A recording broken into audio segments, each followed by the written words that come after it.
Hello students, welcome to Magnet Brains Hindi. मेरा नाम है अवनीश त्रिपाठी। तो कक्षा 12 इतिहास का पार्ट 7 यानी एक साम्राज्य की राजधानी विजयनगर, इसका इंपॉर्टेंट एक सेशन लेकर मैं आपके सामने उपस्थित हूं, जो है बहुविकल्पीय प्रश्नों का यानी मल्टीपल चॉइस क्वेश्चन का। जैसे हम हर चैप्टर में करते हैं, इसके कुछ 20 महत्वपूर्ण एमसीक्यूज करेंगे और एक बार चैप्टर को रिकैपिटलाइज करने का प्रयास करेंगे। और आप जरूर बताइए कि आपके कितने सवाल इसमें सही हुए और कितने सवाल इसमें गलत हुए। पर इससे पहले कि ये महत्वपूर्ण सेशन हम स्टार्ट करें, एक और इंपॉर्टेंट इंफॉर्मेशन ये है कि मैग्नेट ब्रेन्स हिंदी एक ऐसा प्लेटफॉर्म है जहां पर आप घर बैठे कक्षा 7 से 12 की सारी शिक्षा हिंदी माध्यम में निःशुल्क पा सकते हैं। यानी आप किसी स्टेट बोर्ड जैसे महाराष्ट्र, यूपी, मध्य प्रदेश, हरियाणा, बिहार, किसी स्टेट बोर्ड से पढ़ाई कर रहे हैं या सीबीएसई बोर्ड से पढ़ाई कर रहे हैं, आपकी सारी की सारी शिक्षा यहां पर बिल्कुल निःशुल्क दी जाती है। जहां 1 या 2 चैप्टर पढ़ने के बाद आपको कोई पेड सब्सक्रिप्शन लेने की जरूरत नहीं है। तो इसी महत्वपूर्ण इंफॉर्मेशन के साथ हम शुरुआत करते हैं आज के सेशन की और देखते हैं सबसे पहला और इंपॉर्टेंट सवाल कि विजयनगर साम्राज्य की स्थापना किसने की। तो इसमें कुछ इंपॉर्टेंट नाम आए हैं, हरिहर और बुक्का, देवराय प्रथम, कृष्णदेव राय, सदाशिव राय। ये सभी विजयनगर साम्राज्य के इंपॉर्टेंट राजा रहे। पर जो प्रमुख नाम हरिहर और बुक्का और 1336 ईस्वी, ये दोनों भाई थे और इन्होंने क्या किया, इस विजयनगर साम्राज्य की स्थापना दिल्ली सल्तनत के खिलाफ जाकर की थी। तो सही जवाब क्या हो जाएगा, हरिहर और बुक्का। ठीक है, आगे देखते हैं। विजयनगर साम्राज्य के समय दिल्ली का सुल्तान कौन था? मोहम्मद बिन तुगलक, बलबन, अलाउद्दीन खिलजी, फिरोज शाह तुगलक। तो इसमें क्या था, मोहम्मद बिन तुगलक ने ही पहले इसको जीता था और बाद में ले जाकर कंपीली पर आक्रमण करके इन्होंने हरिहर और बुक्का को बंदी बनाकर वो ले गया और बाद में ये दोनों यहां पर आए एक विद्रोह को समाप्त करने, तो इन्होंने अलग राज्य की घोषणा कर दी। तो सही जवाब हो जाएगा मोहम्मद बिन तुगलक। ठीक है, अगला सवाल, विजयनगर का महानतम शासक कौन था? तो महानतम शासक कौन रहा? कृष्णदेव राय, जिसकी चर्चा हमने डिटेल में की थी। इन्होंने क्या किया, इन्होंने जो उड़ीसा राज्य था उस पर भी उससे भी लड़ाई लड़कर उससे बहुत चैलेंज दिया। जो बहमनी साम्राज्य था उससे भी महत्वपूर्ण लड़ाई लड़ी। पुर्तगालियों की भी चुनौती को अपने आप में स्वीकारा और उससे मित्रवत व्यवहार भी रखा। कृषि, प्रशासन, हर चीज को उन्नति पर ले जाने का कार्य कृष्णदेव राय ने किया। जो कृष्णा तुंगभद्रा दोआब था उस पर पूरा कब्जा किया। तो महानतम शासकों में से एक थे कृष्णदेव राय, जिन्होंने इस साम्राज्य को ऊपर उठाया। गोपुरम का शब्द किससे है? गाय से, नगर से, व्यापार से, मंदिर से। तो गोपुरम हमने देखा था कि एक मंदिर होता था और मंदिर का जो प्रवेश द्वार होता था, उस द्वार पर एक बड़ा आकृति होता था जो राजा के समृद्धशाली होने के, राजा के संसाधन पूर्ण होने का प्रतीक भी हुआ करता था। और ये गोपुरम विशेष रूप से मंदिरों का गेटवे माना जाता था।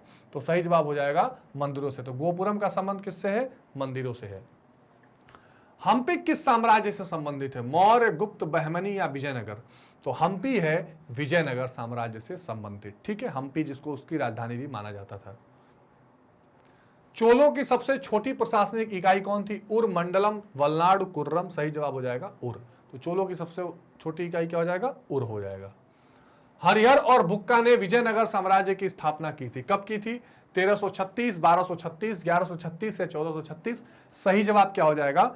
1336 में हरिहर और बुक्का ने विजयनगर साम्राज्य की स्थापना की थी। महत्वपूर्ण सवाल है, जरूर ध्यान रखिएगा।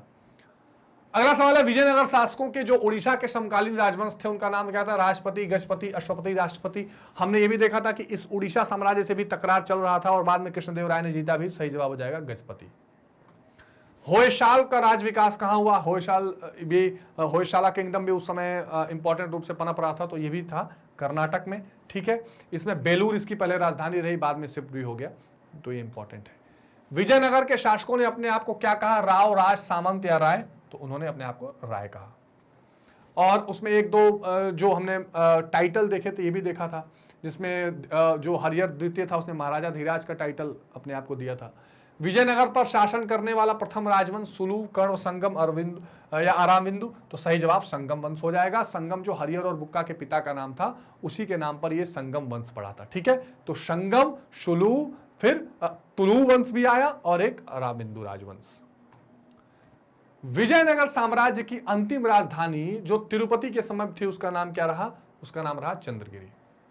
यवन शब्द किस भाषा का है? संस्कृत। मान्यता अनुसार अमर शब्द का आविर्भाव संस्कृत के किस शब्द से हुआ है? तो यह हुआ है शमर से। फारस के शासक द्वारा अब्दुल रज्जाक, जो विजयनगर साम्राज्य में प्रमुख रूप से वो यात्री राजदूत बनकर आया और बहुत सारे वृत्तांत उसने लिखे, कालीकट किस शताब्दी में भेजा गया? तो ये भेजा गया था 15वीं शताब्दी में। ठीक है। यात्री बारबोसा, अगेन विजयनगर एम्पायर में सबसे इंपॉर्टेंट रूप से इसने अपने वृत्तांत लिखे और एक समृद्धशाली राज्य बताया, तो इसका संबंध था पुर्तगाल से। राजकीय प्रवेश द्वार के लिए इसमें से किसका प्रयोग होता था? गोपुरम, मंडप, गद्दी द्वार, नरेश द्वार। सही जवाब हो जाएगा गोपुरम। गोपुरम का हमने चर्चा किया है और बहुत इंपॉर्टेंट मंदिर शैलियों में इसका बहुत रोल आता है, बहुत इसकी चर्चा की जाती है, बहुत प्रसिद्ध चीज है। ठीक है। दिल्ली सल्तनत की स्थापना कब हुई? तो दिल्ली सल्तनत की स्थापना 1206 कुतुबुद्दीन ऐबक। ठीक है। और दिल्ली सल्तनत में ही जब तुगलक वंश आया उसी समय विजयनगर एम्पायर ऊपर उठकर बढ़ा था। ठीक है जी, आगे देखते हैं। बहमनी राज्य की स्थापना, तो बहमनी राज्य इंपॉर्टेंट है क्योंकि बहमनी राज्य बार बार विजयनगर साम्राज्य से टकराता रहा और बाद में फिर ये टूट गया। अहमदनगर, गोलकोंडा, ठीक है, बेलू, इस तरह के अनेक इसमें भाग हो गए जो बाद में संयुक्त मोर्चा बनाकर उन्होंने लड़ाई लड़ी थी विजयनगर एम्पायर से और वो जीते भी थे। लेकिन पहले ये जब तक कृष्णदेव राय रहे तब तक हिम्मत नहीं हुई कि वो जीत सके। तो इस राज्य की स्थापना हुई थी 1347 ईस्वी में। उड़ीसा के गजपति राज्य की स्थापना कब हुई? 1435। तो लगभग सारे राज्य यानी विजयनगर, उड़ीसा का ये जो आपको गजपति है और बहमनी, ये सब एक साथ चल रहे राज्य शासन काल थे। तो ये कुछ महत्वपूर्ण मल्टीपल चॉइस क्वेश्चंस थे जो मुझे आपके साथ डिस्कस करने थे। आई होप कि आपको समझ में आए होंगे। इसमें आप अपना स्कोर जरूर बताइए 20 में कितना लिया है। कोई डाउट समस्या हो तो कमेंट में बताइए और अभी भी अगर समझ ना आ रहा हो क्वेश्चन तो प्लीज आप चैप्टर जाके प्लेलिस्ट में जरूर देखिए, उसको पढ़िए, आपको डिटेल में चीजें पता चलेंगी। एक बेहद खास जानकारी यह है कि मैग्नेट ब्रेन्स की अपनी वेबसाइट है www.magnetbrains.com। इस वेबसाइट पर जब आप आते हैं तो सीबीएसई 7 to 12 हिंदी माध्यम अगर आप सेलेक्ट कर लें तो विभिन्न क्लासेस आ जाती हैं। अगर इसमें क्लास 12 आप सेलेक्ट करें तो आप गणित, इतिहास, राजनीति विज्ञान, भूगोल, अर्थशास्त्र जैसी महत्वपूर्ण विषयों की पढ़ाई कर सकते हैं, जहां पर आपको पूरा सिलेबस का पहले ओवरव्यू दिया जाता है, फिर छोटे छोटे कंसेप्ट वीडियोस, फिर complete chapter revision, MCQs, NCERT solution, sample paper, सारी चीजें हमने एक साथ क्रमबद्ध तरीके से लगा दी हैं ताकि आप क्लिक करके इजीली इनको पढ़ सकें।